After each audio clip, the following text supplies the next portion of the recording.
50 ಆಗಿದ್ರೆ 53 ನಲ್ಲಿ ಇಲ್ಲ, 53 ಆಗಿದ್ರೆ 57 ಇಲ್ಲ. ಸಾಕಷ್ಟು ಅನ್ಯಾಯ ಆಗ್ತಿದೆ ಅಂತಕ್ಕಂಥ ಮಾತು ಕೇಳಿ ಬರ್ತಾ ಇದೆ. ಯಾರಿಗೆ 4 ಎಕರೆ 38 ಗುಂಟೆ ಜಮೀನು ಇದೆ ಅವರಿಗೆ ಇನ್ನ ಅಡಿಷನಲ್ ಲ್ಯಾಂಡ್ ಕೊಡಕ್ ಆಗೋದಿಲ್ಲ ಅನ್ನೋದು ನಾನಲ್ಲ ಇರೋದು, ಕರ್ನಾಟಕ ವಿಧಾನಸಭೆಯಲ್ಲಿ ಮಂಜೂರಾಗಿರುವ ಕಾನೂನು ಹೇಳುತ್ತೆ.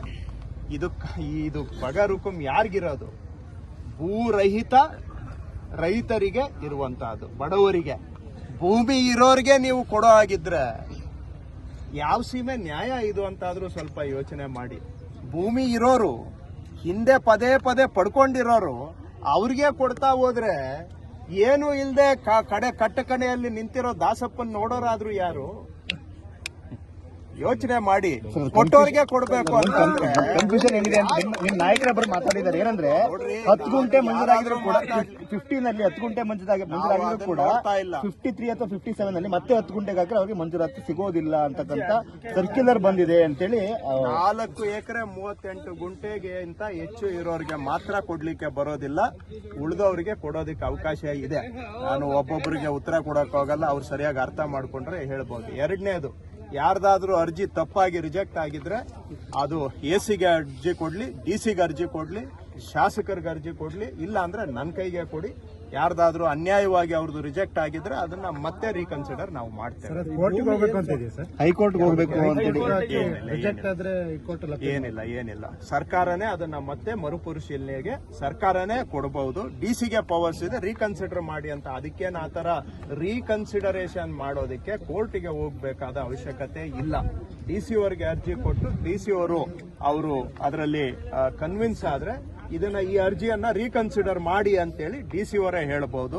ಕೋರ್ಟಿಗೆ ಹೋಗೋ ಅವಶ್ಯಕತೆ ಬೇಕಾದ್ರೆ ಹೋಗ್ಬೋದು, ಬೇಡ ಅಂತ ನಾನು ಏನು ಹೇಳೋದಿಲ್ಲ. ಆ ತರ ಕಾನೂನಲ್ಲಿದೆ. ಆದ್ರೆ ರೀಕನ್ಸಿಡರ್ ಮಾಡುವಂತ ಪವರ್ಸ್ ನಾವು ಡಿಸಿಗೆ ಕೊಟ್ಟಿದ್ದೇವೆ. ಅವರ ಆದೇಶದ ಮೇಲೆ ರೀಕನ್ಸಿಡರ್. 2023 ಡಿಸೆಂಬರ್ಗಿಂತ ಹಿಂದೆ ಶಾಸಕರ ನೇತೃತ್ವದ ಕಮಿಟಿಗೆ ಎಲ್ಲ ಪವರ್ಸ್ ಇತ್ತು, ಆದ್ರೆ ಆ ಸರ್ಕ್ಯುಲರ್ ನಂತರ ಪವರ್ಸ್ ಅನ್ನ ಕಿತ್ಕೊಳ್ಳಲಾಗಿದೆ ಅಂತ ಹೇಳಿ. ಯಾವುದು ಇಲ್ಲ, ನೀವು ಯಾವ್ದು ಅಂತ ಯಾವ ಪವರ್ ಕಿತ್ಕೊಂಡಿದೆ ಅಂತ ಹೇಳಿದ್ರೆ ನಾನು ಉತ್ತರ ಕೊಡ್ತೇನೆ. ಯಾವ್ದು ಅಂತ ಹೇಳಿ ಮಾತಾಡೋದು ನೋಡಿ, ಗಾಳಿಯಲ್ಲಿ ಗುಂಡಾರಿಸೋದು ಬಹಳ ಸಲೀಸು. ಯಾವ ಪವರ್ ತಕ್ಕೊಂಡಿದೆ ಅಂತ ಹೇಳಿದ್ರೆ ಅದಕ್ಕೆ ಕಾನೂನು ಏನಿದೆ ನೋಡಿ. ನಮ್ಮ ಸರ್ಕಾರ ಯಾವುದು ಕೂಡ ಕಾನೂನಲ್ಲಿ ಇಲ್ಲದೆ ಇರೋದನ್ನ ಯಾವುದನ್ನು ನಾವು ಸೇರಿಸಿಲ್ಲ. ಕಾನೂನಲ್ಲಿ ಇಲ್ಲದೆ ಹೊಸದಾಗಿ ಯಾವ್ದಾದ್ರು ಸೇರಿಸಿದ್ರೆ ಹೇಳಿ, ಖಂಡಿತವಾಗಿ ಅದನ್ನ ಮರುಪರಿಶೀಲನೆ ಮಾಡ್ತೇವೆ. ಸರ್, ಈಗ ಸ್ವಾತಂತ್ರ್ಯ ಭೂಮಿ ಬಗರುಕುಂಬಲ್ಲಿ ಅರ್ಜಿ ಹಾಕಿ ಅವ್ರು ರಿಜೆಕ್ಟ್ ಆಗಿರ್ತಕ್ಕಂಥ ಭೂಮಿ ಏನಿದೆ, ಸ್ವಾತಂತ್ರ್ಯ ಇರ್ತಕ್ಕಂಥ ಭೂಮಿ ರಿಜೆಕ್ಟ್ ಆಗಿರುತ್ತೆ, ಎಲಿಜಿಬಲ್ ಇರೋಲ್ಲ ಅವರು, ಆ ಭೂಮಿನ ನೀವು ಮತ್ತೆ ವಾಪಸ್ ತಗೋತೀರಿ? ನೋಡೋಣ ಮುಂದೆ ಅದ್ರ ಬಗ್ಗೆ. ಈಗ ಫಸ್ಟ್ ಈ ಬಗರುಕುಂ ಅರ್ಜಿಗಳನ್ನ ವಿಲೇ ಮಾಡಬೇಕು. ನಾನು ನಮ್ಮ ಅಧಿಕಾರಿಗಳಿಗೆ ಹೇಳಿರೋದು, ಯಾರು ಎಲಿಜಿಬಲ್ ಇದ್ದಾರೆ ಅವರು ನಿಜವಾದ ಬಡವರು. ಯಾರು ಎಲಿಜಿಬಲ್ ಇರೋರು?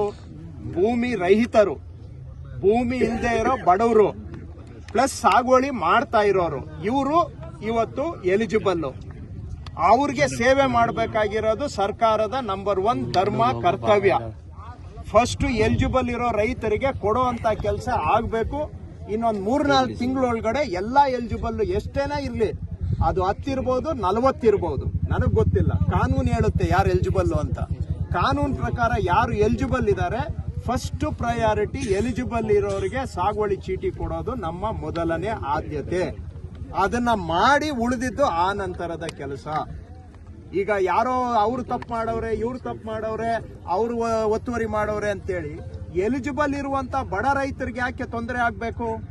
ಸೊ ನಮ್ಮದು ಡೈರೆಕ್ಷನ್, ನಾನು ಎಲ್ಲಾ ಜಿಲ್ಲಾಧಿಕಾರಿಗಳಿಗೆ, ತಹಶೀಲ್ದಾರ್ಗೆ ಕೊಟ್ಟಿರೋದು, ಯಾರು ಅರ್ಹರಿದ್ದಾರೆ, ಭೂ ರೈತರಿದ್ದಾರೆ ಅಥವಾ ಸಣ್ಣ ಭೂಮಿ ಇರೋರು ಇದ್ದಾರೆ, ಯಾರು ಸಾಗುವಳಿ ಮಾಡ್ಕೊಂಡು ಬಂದಿದ್ದಾರೆ, ಅವರಿಗೆ ಫಸ್ಟ್ ಜಮೀನನ್ನ ಕೊಡುವಂತ ಕೆಲಸ ಈ ತಕ್ಷಣ ಆಗಬೇಕು. ಇವತ್ತಿನ ನಮ್ಮ ಸರ್ಕಾರದ ಮೊದಲನೇ ಆದ್ಯತೆ ಅಂತ ನಾನು ಸೂಚನೆ ಕೊಟ್ಟಿದ್ದೇನೆ.